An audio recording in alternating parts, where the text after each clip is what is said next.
Imagine spending hours cooking your favorite meal, only to watch someone laugh in your face and steal it right off your desk. Most people would let it go, but I didn't. I did something no one expected, and I'd do it again in a heartbeat.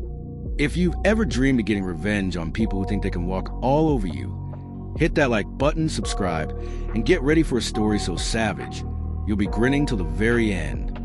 Back when I was in high school, I wasn't anyone special. Just another tired kid trying to get through my classes without losing my mind.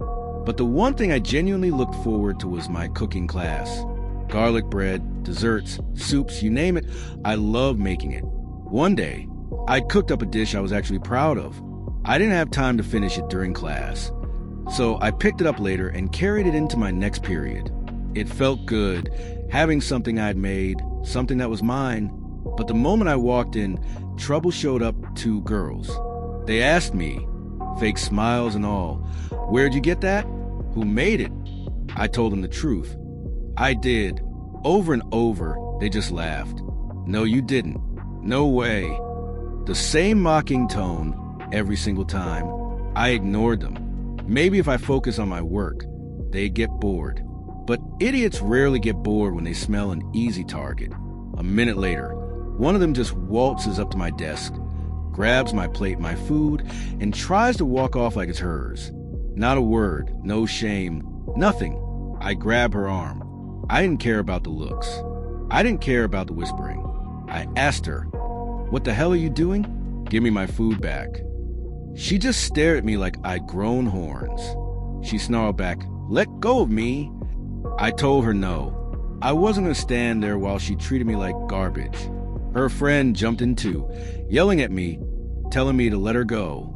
But I wasn't letting go until I got back what was mine. Finally, she ripped her arm free and scurried back to her seat, and I knew exactly where she was going.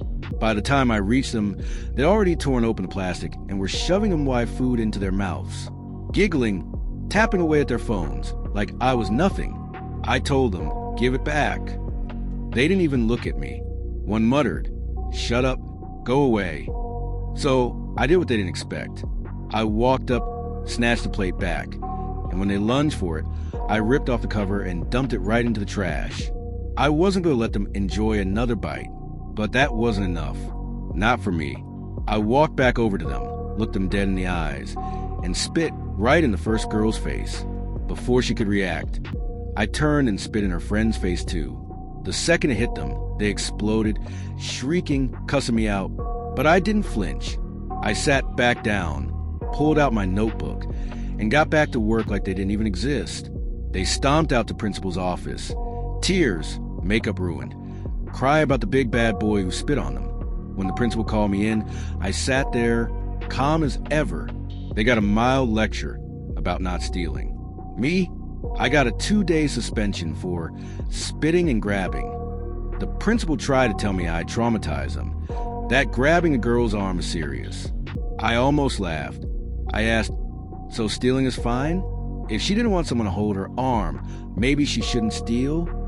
The principal's eyes popped out, and just like that, my 2-day suspension turned into 4. I walked out of that office with my parents. They weren't even mad. I was grounded for maybe a day.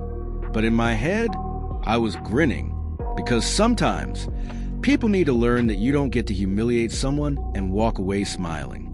Sometimes you get spit in your face, and sometimes that's exactly the lesson you deserve. The girls thought they were untouchable, that they could mock, steal, and never face the fallout. But they didn't count on someone fighting back, someone who didn't care about their fake popularity or crocodile tears. They walked away embarrassed, faces dripping with spit, and I walked out with my head high. Call it petty, but it was worth it. Sometimes the smallest revenge leaves the biggest mark.